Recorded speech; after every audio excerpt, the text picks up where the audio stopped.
Assalamualaikum warahmatullahi wabarakatuh. Alhamdulillah, apa khabar hari ini tuan-puan, bapa, ibu sekalian di mana juga berada, bersama lagi dengan Pak Haji dalam Radik Muda Bisnes bersama kita, insya-Allah. Mudah-mudahan dengan izin Allah pada pagi yang penuh dengan keberkahan ini, Allah menghadiahkan kepada kita hari ini adalah hari yang terbaik dalam hidup kita, insya-Allah.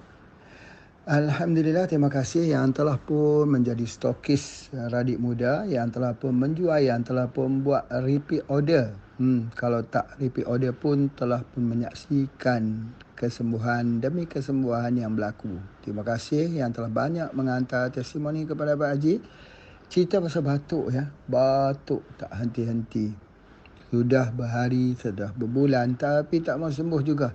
Batuk masih ada lagi, terutamanya ketika kita malam hari dan sebagainya.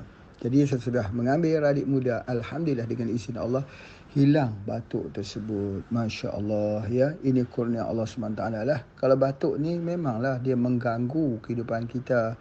Ya, depan orang pun kita terbatuk, ya tengah makan masih lagi terbatuk-batuk. Jadi agak tidak selesa ya tentang ya bila kita berada bersama dengan orang-orang yang ramai di keliling kita. Masya-Allah. Apapun jangan lupa Radik Muda.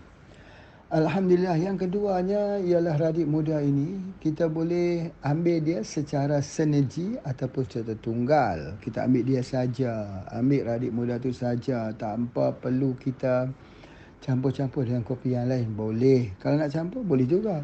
Misalnya yang selalu Pak Haji buat ialah radik kunyit hitam campur sikit dengan radik muda. Masya Allah ya. Ataupun kita ambil kopi tanpa gula. Kopi ataupun radik tanpa gula campur dengan sikit dengan radik muda. Masya Allah ya. Itu adalah yang terbaik yang kita amalkan. Boleh saja herba-herba ni kalau tak masuk ubat-ubatan kimia tak mengapa, kita campur. Jadi 7 kah, jadi 9 kah, jadi 11 kah, berapa pun yang penting kita minum tu sedikit-sedikit ya. Jangan kita terus ambil secara banyak. Kita tak pernah cuba dengan herba, tiba-tiba kita guna herba, maka pada ketika itu ada orang yang belum terbiasa, ada yang diarrhea, ada yang jadi sembelit, ada yang kata saya sakit kepala, tapi tidak mengapa. Jangan berhenti, teruskan minum air. Yang penting memang betul. Memang betul. Air kena banyak dalam badan kita. Kalau air banyak dalam badan kita, darah kita tak kental. Jadi dengan sebab itulah nutrisi atau zat makanan daripada Radik Muda ini dapat disebar di seluruh badan. Bagaimana kita nak tengok Radik Muda ni dah tersebar di seluruh badan? Kita tengok happy tak kita hari ni lepas kita minum. Lepas kita minum kita rasa happy saja, nak cakap saja, nak orang kata nak ketawa saja. Bukanlah ketawa sendirian, bukan, tetapi orang kata hati itu mengubah suasana hati. Yang paling penting adalah hati itu. Kalau hati tak gembira, ada orang pun tak gembira. Ya, jadi kalau kita menjual Radik Muda ini sebenarnya ialah kita menjual hati supaya yang membeli juga dengan hati. Bukan dengan berhati-hati. Bukan dengan berhati-hati, bukan beli dengan hati, yang jual pun dengan hati. Bila kita jual dengan hati ini, jual separuh hati kah sepenuh hati? Mesti sepenuh hati. Supaya apa? Supaya kita ambil itu berkesan, kita berdoa dengan Allah SWT. Ya Allah, sembuhkanlah tubuh badanku ini, sihatkanlah tubuh badanku ini dengan perantaraan kami menggunakan sebagai asbab. Sebagai asbab yang tepatnya, asbab kami menggunakan herba yang telah engkau titipkan kepada kami. Semuanya adalah daripada engkau. Jadi oleh sebab itu maka kita ambil dia, kita ambil itu ada arti. Kita ambil, kita pandang kopi Radik Muda itu dengan pandangan kita lihat kepada Allah SWT. Jadi kalau siapa yang minum Radik Muda tak nampak Allah, dia nampak kopi, dia nampak pokok tungkak ali dekat situ, terhijablah matanya, tak nampak yang berkuasa itu adalah Allah. Jadi kita minta berlindung daripada hati yang terhijab, hati yang mati, hati yang tidak mencintai. Dia perlu ada hati yang hidup. Hati yang hidup tu hati apa? Hati yang mencintai Allah, mencintai Rasul, dan hati yang sentiasa kenang dengan apa yang Allah berikan kepada kita. Apa juga rezeki yang Allah hantar pada kita di pagi-pagi ini sebenarnya datang daripada Allah. Datang semua daripada Allah. Itu di antaranya. Yang kedua Pak Haji nak sebutkan dekat sini, bahawa kita kena mengurangi makan nasi. Nasi itu mesti dikurangkan. Kenapa nasi mesti dikurangkan? Rasa bersalah lah pula tinggal makan nasi. Sejak kita kecil itu, mak ayah kita menanam padi makan nasi setiap hari. Ya, hari ini nasi itu nasi yang sudah beracun. Tekau tu nasi dengan banyak racun. Beras-beras itu hasil daripada pokok yang telah diracuni sejak daripada semayan lagi. Itu yang pertama. Dan yang kedua kita tahu bahawa apabila kita makan nasi ini berlebihan, maksudnya boleh makan tapi jangan berlebihan, makan sikit-sikit saja. Tapi minum kopi ini dia bagi apa? Daftar keseimbangannya. Kalau tidak makannya ya Allah banyaknya, jadi penyakit. Makan banyak ini apatah lagi makan pada waktu malam. Itu orang kata waktu pagi makanan kamu, tengah hari makanan saudara kamu, malam itu makanan musuh kamu. Jadi kita jangan makan pada waktu malam. Banyak-banyak nasi tak boleh, racun dalam badan kita. Jadi apa yang mesti kita buat? Ya minum, radik muda saja, Masya Allah. Sedikit itu dah cukup. Kita ini perlu kepada tenaga, bukan perlu pada makan banyak tapi tak ada tenaga. Itu yang paling penting. Ya, jadi air mesti banyak, nasi mesti kurang. Dan sayur di mana sayur? Itulah dia radik muda tu, dia bagaikan sayur. Ya, dia melawah, dia ada serat, dia ada vitamin, dia ada mineral. Tetapi bukan hanya itu saja, yang paling baik, yang paling baik, dia ada hormon. Hormon itu apa dia? Hormon itu salah satu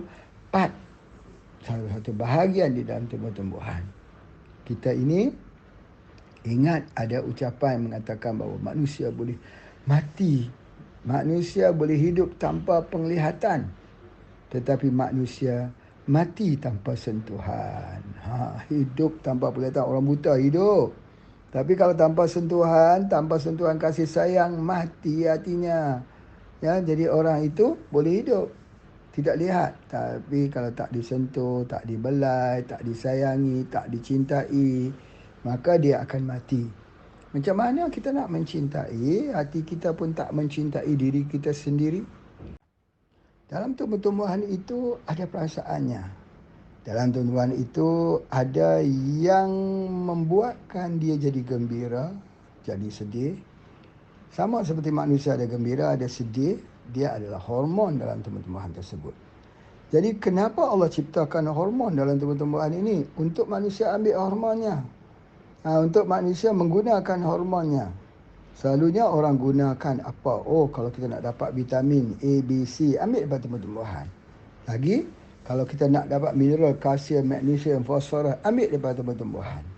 Lagi, kalau kita nak dapat satu bahan-bahan aktif ingredient, ambil daripada tumbuh-tumbuhan.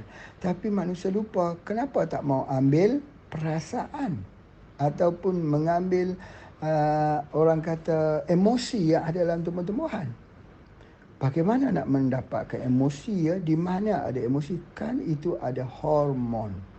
Manusia ni emosinya ataupun kehidupannya ditentukan juga oleh hormon. Kalau hormon dia itu hormon gembira, ya dia gembira. Begitu juga ambil tumbuh-tumbuhan yang hormon gembira, yang boleh mendatangkan hormon gembira. Ada tumbuh-tumbuhan tu ada sebab manusia itu ada masalah hormon. Bila manusia ada hormon, jawapannya ada pada tumbuh-tumbuhan. Jadi sebab itu kita membaca seperti mana yang Pak Haji sebut. Bila ada bumi, ada langit. Tetapi jangan membaca bila ada bumi, bumi lawannya langit. Bukan. Langit itu pelengkap bumi, bumi itu pelengkap langit.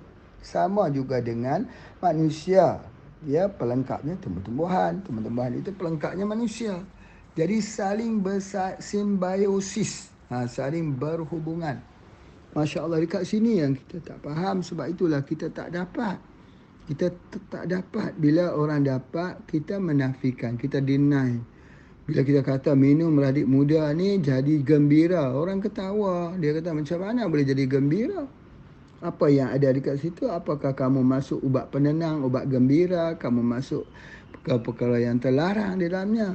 Tidak, sebab orang tak tahu dalam tumbuh-tumbuhan itu ada hormon gembira. Kenapa mereka tak tahu? Kerana mereka tak pernah mempelajari. Mereka tak pernah melihat tumbuh-tumbuhan itu dengan hati. Mereka lihat dengan mata. Mereka lihat dengan percubaan dalam laboratorium. Mereka tak lihat di dalam hati bila kita minum rasa gembira. Macam mana kita buat anxiety? Anxiety itu buatkan kita gembira. Kalau wanita ambil anxiety, bagaimana dengan orang lelaki yang ambil anxiety? Orang wanita itu lebih gembira daripada lelaki. Sebab anxiety itu, ya hormonnya itu hormon untuk wanita. Hormon untuk wanita. Jadi sama juga kita lihat bahawa ada setiap pokok ni, ada pokok ni hormonnya wanita. Dia panggil phytoestrogen. Ada hormonnya lelaki. Lelaki hormon testosteron misalnya, testosteron. Jadi hormonnya lelaki. Jadi perasaannya perasaan lelaki. Kalau herba ni perasaannya wanita. Ada yang perasaannya kalau masuk dalam tubuh badan wanita dia jadi perasaan wanita. Ada yang masuk dalam tubuh badan lelaki dia jadi perasaannya lelaki. Ya, menarik. Menarik sekali tentang perasaan. Mengkaji tumbuh-tumbuhan di sudut perasaan. Nah, itulah yang antaranya. Bila kita cuba untuk nak menyampaikan, tidak dipahami. Sebagai tanda aku sayang. Berartinya apa? Sebagai tanda aku sayang itu, sebagai tandanya aku berikan radik muda. Sebab apa? Sebab aku sayang pada kamu. Sebab apa? Sebab aku mau kamu happy, aku mau kamu gembira. Orang yang sayang pada seorang, ada mungkin mahukan orang itu derita. Tidak mungkin. Jadi apa yang membuatkan orang itu bahagia? Kalaulah bahagia itu aku boleh berikan, aku akan berikan. Apa namanya radik muda? Ini hadiahku kepadamu. Supaya kamu gembira, supaya kamu bahagia. Ya, walaupun aku tak ada harta benda yang banyak, tetapi aku boleh menghadiahkan sebuah rasa gembira yang ada pada radik muda itu. Jadi Masya Allah. Maha ada harga bahagia itu. Maha ada harga gembira itu. Apatah lagi di pagi-pagian. Cuba kita tengok burung. Berkicau-kicauannya pada waktu pagi. Apa artinya? Dia gembira. Masing-masing berbual. Mau cari makan di mana. Mau cari di pokok mana. Masing-masing menceritakan mimpi mereka di malam hari tadi. Mimpinya apa. Hujan turun itu kita sempat berlari, duduk berlindung di balik pohon. Pohon mana. Ya, cerita. Hari-hari bercerita. Burung juga bercerita. Burung punya perasaan. Mempunyai perasaan. Manusia mempunyai perasaan. Ikan mempunyai perasaan. Kalau kucing, ya kucing juga ada perasaan. Anjing, ya anjing juga ada perasaan. Ada kisah bagaimana seekor anjing itu yang menghantar tuannya di stesen kereta api. Ya, dia hantar tiap-tiap hari, tapi hari itu tuannya tidak pulang. Dia tunggu situ. Sudah bertahun-tahun, puluhan tahun dia tunggu. Masih tak pulang-pulang. Tuannya sudah mati. Bukankah itu perasaan? Subhanallah ya. Allah bekalkan perasaan ini untuk menguatkan sebuah kehidupan. Kehidupan tanpa perasaan adalah kehidupan yang mati. Kalau begitu yang menghidupkan orang itu siapa? Perasaan. Yang menghidupkan orang sakit itu apa? Perasaannya. Supaya dia bersemangat lagi untuk hidup. Nah, kalau begitu jelas pada kita bahawa mari kita berikan sesuatu yang menguatkan perasaan gembira, iaitu radik muda. Alhamdulillah, terima kasih sama-sama ya kepada semua yang telah mengikuti kuliah pada pagi ini. Assalamualaikum warahmatullahi wabarakatuh.